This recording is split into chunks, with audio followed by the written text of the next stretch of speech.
¿Qué tal, amigos? ¿Cómo están? Buenas tardes. Bienvenidos a En Primera Persona. Hoy tenemos un amigo de la casa además, conductor, empresario, productor de eventos, productor de modas, cantante. Ha empezado a los 3 años en el mundo del espectáculo. Siempre es un placer charlar con él y a mí me gusta bucear en la vida de las personas. Así que está con nosotros Gabriel Canzi. ¿Cómo estás, Gaby? ¿Cómo andas, Cari? Bien, un placer que me hayas invitado, que me hayas convocado a este segmento tan lindo que vos tenés acá. Y bueno, nada, charlemos. Bueno, decía, empezaste a los 3 años, porque él es de Buenos Aires, ustedes lo saben, en distintos programas televisivos. Sí, en realidad a los 3 empecé en el teatro. Entre los 3 y los 4 años, era muy chiquitito, volvía loca a mi mamá y a mi papá también, aunque papá trabajaba, no me aguantaba tanto, con mi música, mis discos. Yo ya tenía mis discos en esa época, sabía poner mis discos a esa edad, aunque parezca raro. Por supuesto, no sabía leer, pero sí sabía que el disco amarillo era el de Pipo Pescador, que el que tenía colores era el de Julieta Magaña. Estoy diciendo una antigüedad, la gente debe decir, ¿cuántos años tiene Canzi?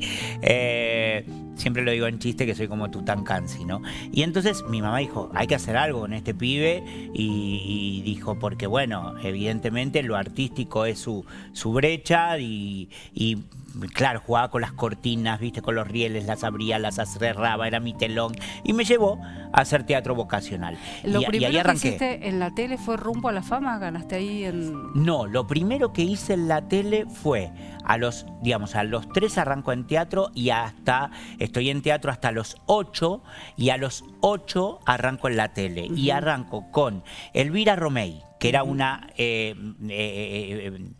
actriz de la época de niños, como una Panam de la época. Sí. Entonces, con Elvira Romei, Marcelo Marcote, que hizo muchas películas con Andrea del Boca, y con Caroso y Narizota, en un programa que se llamaba La Tarde de los Chicos. Tenían 2 programas, uno que era El Tiempo de Elvira y otro que era La Tarde de los Chicos. El Tiempo de Elvira estaba tipo mediodía, y La Tarde de los Chicos, con el mismo plantel, estaba a la tarde.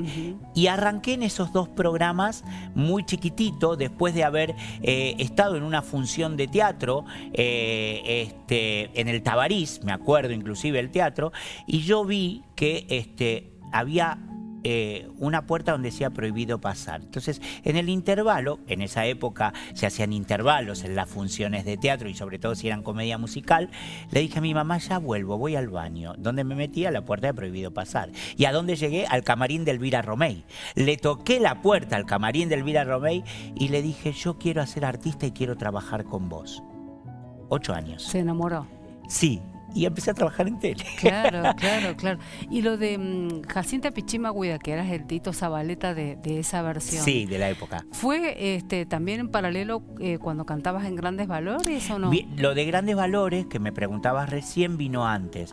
Es decir, después de estar con Elvira Romei, salté a Rumbo a la Fama.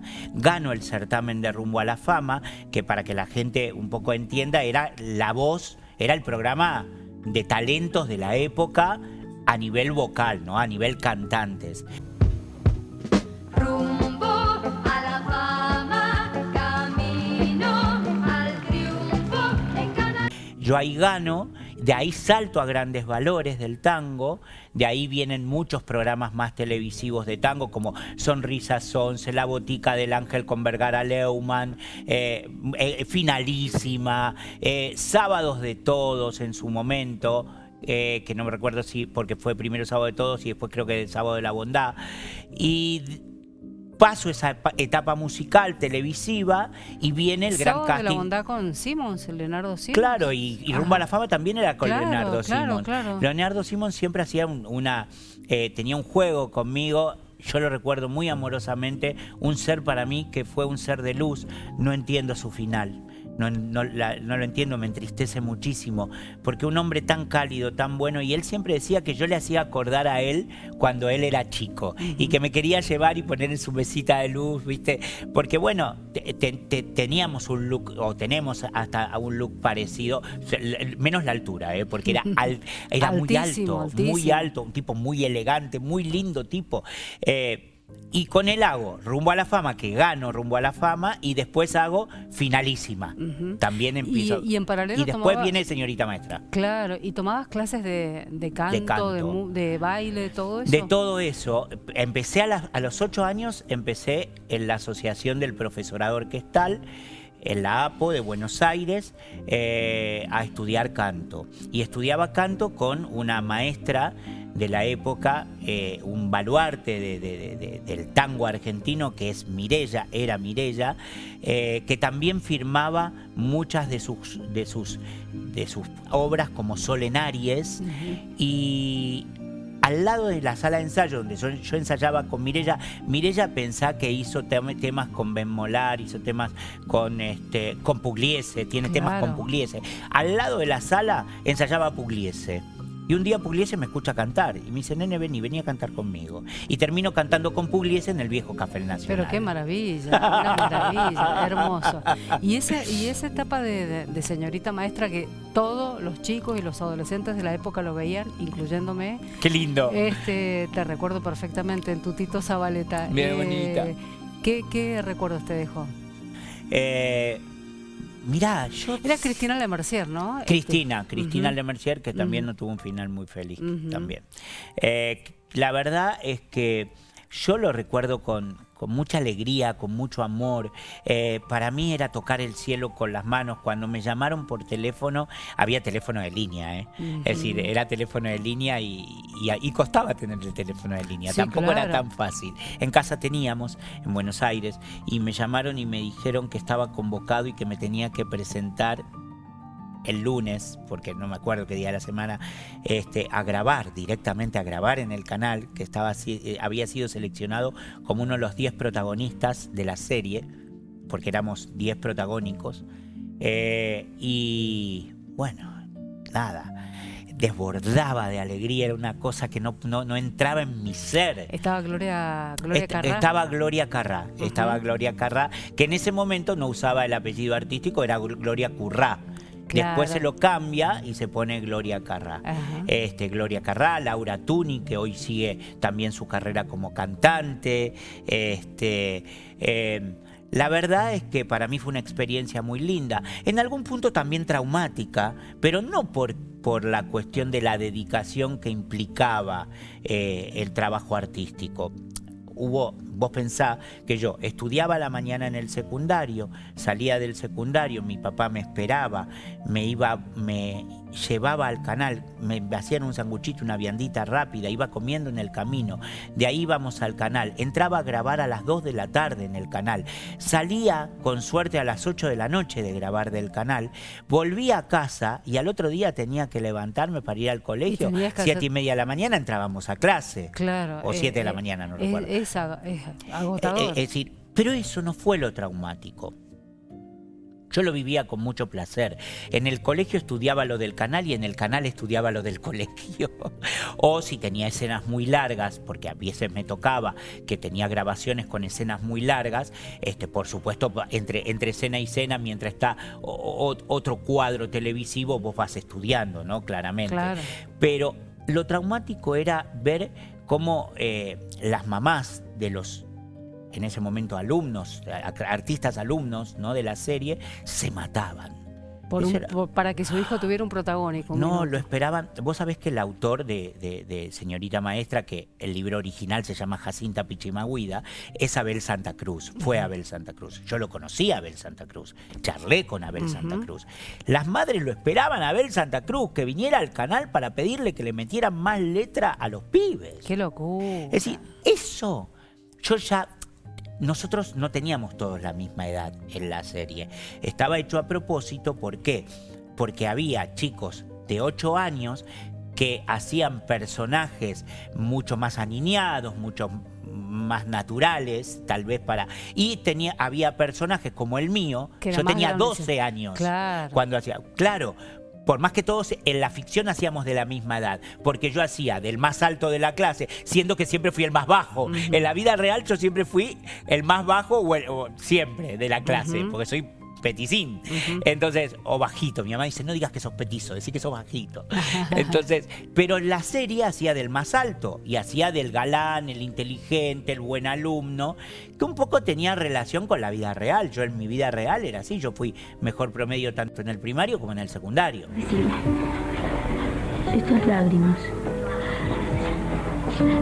estas lágrimas son de vergüenza por lo que hice.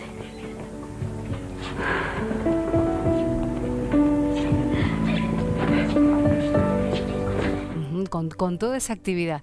¿Y cuándo decide, no sé si hay una decisión familiar de venirse a Mendoza o fue una decisión tuya de venirte a Mendoza? No, la decisión parte en primer momento por mi mamá. Nosotros siempre fuimos muy familiares. Vengo de una familia, tanto por lado de papá como por lado de mamá, una familia unida, una familia bien consolidada. Y mamá, que amaba a sus padres y lo sigue amando, por más que no estén en este plano,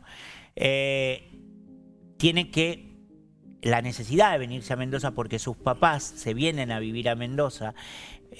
Habían tenido no una muy buena experiencia económica, invierten la plata en un capitalista que los estafa, pierden todos sus ahorros y entonces, como mis tíos tenían finca y bodegas acá, es decir, la hermana de mi mamá, se vienen a vivir a Mendoza.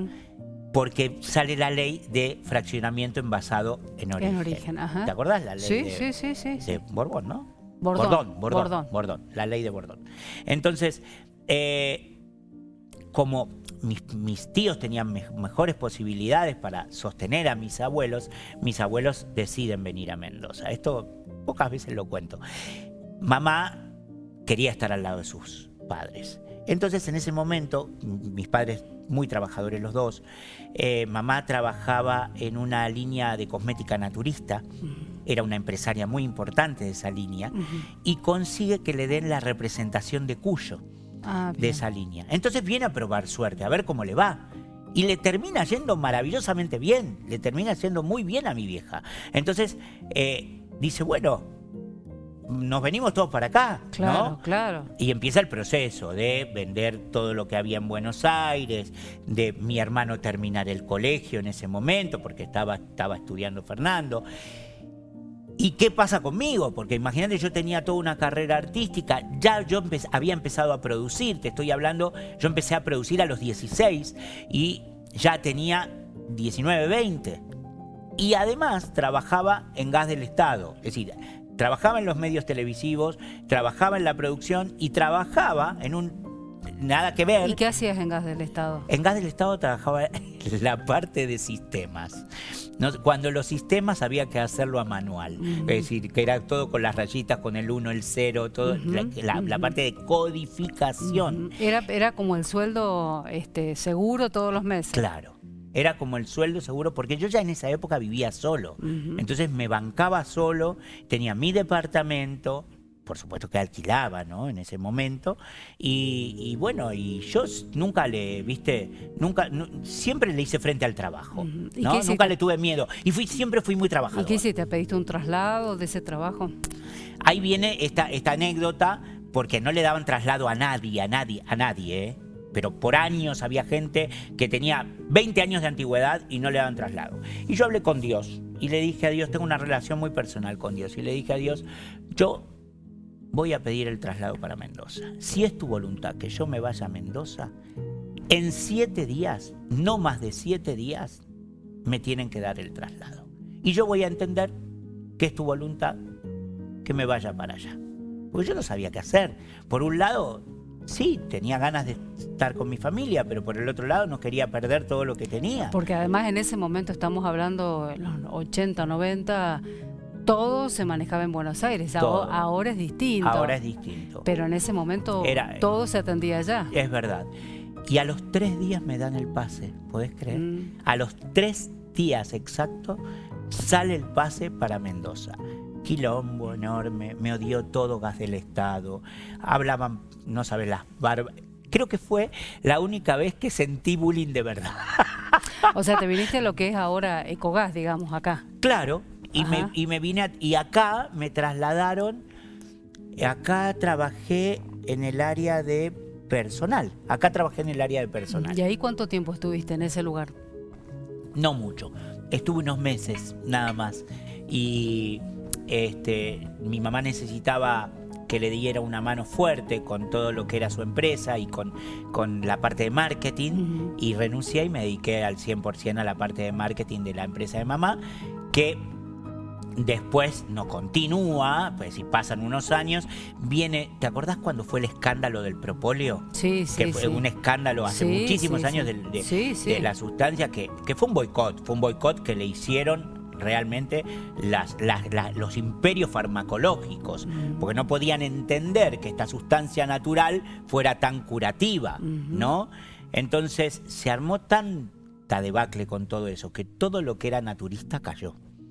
Es decir, y terminó en decadencia, ¿Y terminó fundiéndose. qué línea era? ¿Te acordás? Sí, la digo, Milea Natural. Ajá, Milea. Milea Natural. Ajá, mira. Que en ese momento era muy la competencia del Reino de la Miel. Mira. Sí, recuerdo bien. Ya apenas pusiste un pie en Mendoza, empezaste a producir desfiles y algunos muy importantes con la presencia de Susana Jiménez, de Valeria Massa. ¿Cómo hiciste para contactarte para llegar a ese mundo? Venía justamente de una gran carrera artística de muchos años, el haber sido tan famoso en Buenos Aires. Vos pensás que cuando hacíamos Señorita Maestra nos conocía el mundo, porque en el mundo no existía la cantidad de plataformas que hoy tenemos, digitales, los medios que hay tan masivos y esta globalización. Existían en la Argentina, había 4 canales de televisión y el resto del mundo estaba más o menos igual que nosotros. Nuestras series se transmitían en todo el mundo. Es decir, yo tengo cartas desde Costa Rica, cartas de Miami, de Venezuela. Y ese programa, si bien se hacía en Buenos Aires, se repetía en los canales de Fue un de éxito todo el en país. México. Claro. Después México inventa una remake de Señorita Maestra que le pone Carrusel, que fue una remake nuestra. La hacen, digamos, a su medida, Claro, con claro. idioma mexicano, ¿no? Sí, Con sí, dialecto mexicano. Entonces, el ser tan conocido me abre muchas puertas y conocí muchos famosos. Está También bien. no te olvides que yo a mis 13 años conocí a Mirta Legrand. Y Mirta Legrand me invita a un desfile.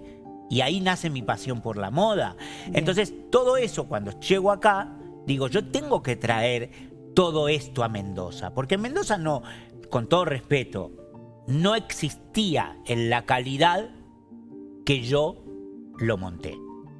Si existían desfiles, claro que existían desfiles, Sí, pero no estaban profesionalizados. Entonces yo dije, hay que traer profesionalismo acá. Y también me había encontrado con una situación que la gente había sido muy engañada por ciertos productores que prometían traer figuras y no las traían, porque no les daba el económicamente. presupuesto, claro. Entendible, pero cuando vos, a ver, los negocios son negocios, y si vos tenés que tener una seriedad. Yo perdí mucha plata. Cuando traje a Charly García, perdí casas, perdí autos. Pero lo traje, porque el público no tiene la culpa. No, y te escuchaba cuando contabas lo de el desfile que hiciste en el Cerro de la Gloria, Noche de Gloria. que se suspendió, lo tuvieron que posponer por inclemencias climáticas. Eso me imagino que tiene un costo. Una fortuna. Fue el último que hice. Ahí fue donde me despedí y dije que me despedía del mundo de la moda, del mundo de los mega shows de moda. Y fue real, fue literal. Tengo ganas de volver. Pero... Bueno, eso te iba a preguntar. ¿Realmente te has despedido o por ahí te pica el bichito? Uno nunca termina de irse de lo que es la pasión de su vida. Para mí, el arte es en primer lugar, el arte es mi pasión. Y después la moda. Imagínate que la moda es parte de mi gran evolución, de mi gran crecimiento y de mi conocimiento. A mí mucha gente me conoce más por la moda que a lo mejor por toda mi carrera artística. ¿Me entendés? Tal cual. No me conoce como cantante, como actor, no me conoce más el productor de moda o el conductor de moda. Entonces, la verdad es que siempre tengo ganas de volver. Bien. Siempre tengo. Estoy esperando que se acomoden las cosas. Ojalá se acomoden pronto. Además, ¿te gusta todo lo que tiene que ver con la ropa, la estética, los zapatos? Amo. Bueno. Viste, yo hoy llegué, ¿le lo digo yo o lo contamos? No, contalo. Hoy llegué y le dije, ay, ese conjunto es de Susana Gatti. Y me dice, sí, ¿cómo sabes? Le digo, porque conozco sus diseños. Y le digo, y eso seguramente te lo ha dado Patricia Grifulier. Todo. Sí. Me sacó la ficha completa. Sí, Y sí, bueno, sí. nada. Y tus zapatos con la plataformita elegante, color nude, todo. Es decir, uno... ya es imposible no sacar la radiografía de la persona que tenés al lado, cómo está vestida, si conoces su diseñador, si no lo conoces, qué tela está teniendo. Y bueno, es como que está en tu ADN. Claro, ¿entendés? claro. Pero también has trabajado mucho en los espectáculos de la Vendimia para Todos, Sí. que es una marca súper registrada y que desde hace unos años ya está en el cronograma de festejos vendimiales oficiales de la provincia. Eso Sí. también te abrió una puerta al mundo, ¿no? Sí. Mucha visibilidad. Recuerdo cuando diarios importantes de España, ¿no?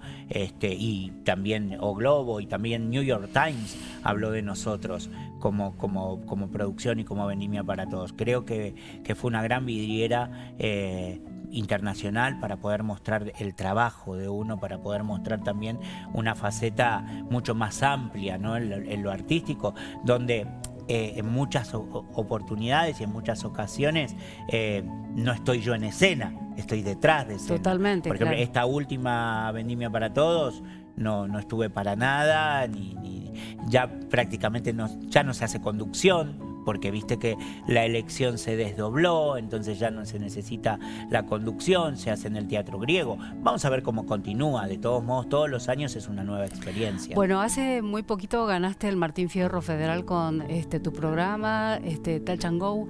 ¿Qué es lo que más te gusta hoy por hoy? ¿Qué es lo que más te da felicidad? ¿Conducir? ¿Ser productor de espectáculos? ¿Tu carrera artística como cantante? ¿Cuál de todas estas facetas que es Qué Cansi? difícil. Y todo. El Martín Fierro fue un antes y un después en mi vida. Llegó en un momento justo, esperado y necesario. No necesitaba, necesario. Por varias razones. Fue un mimo al alma y fue decir, bancamos tu manera de ser. Mi programa es un programa hoy, ¿no? Estamos hablando de Touch and Go, que es un programa no convencional.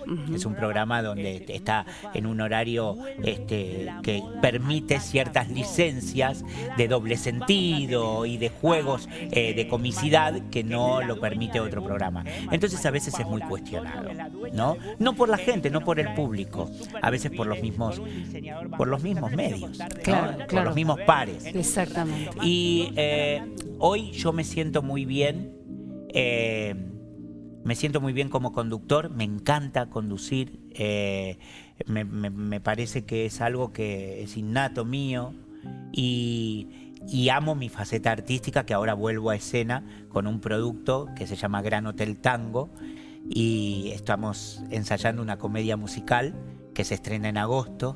¿A dónde? En el Teatro Independencia. Qué hermoso, qué maravilla. 22 de agosto, Teatro Independencia, donde vuelvo a actuar, a cantar y a bailar. Qué hermoso. Yo Es me lo imaginé. Estás invitada, invitada. Por supuesto. Y además es una obra hermosa. Además vuelvo a mi origen. Claro. Volver al tango, ¿viste? Vos pensás que yo del tango pasé a la actuación, a la comedia musical, después pasé a cantar melódico porque un productor me pidió que cantara melódico. Fui revelación entre el año 84 y 86. Fui nombrado Luis Miguel Argentino en ese momento. Pero qué maravilloso. Me da hasta vergüenza decirlo, te soy honesto. Pero qué hermoso. Bueno, Gaby, no nos queda más tiempo, pero ha sido una maravilla Hermoso. charlar con vos como siempre y nos faltarán oportunidades y voy a estar ahí en agosto en el estreno de tu espectáculo. Te espero y gracias. Muchas Un gracias. placer. Muchas Un gracias. placer. Muchas gracias, Gaby. Amigos, bueno, muchas gracias por estar del otro lado. Espero que hayan disfrutado tanto como nosotros esta entrevista. Los esperamos el próximo sábado a las 15 para otra charla íntima en primera persona.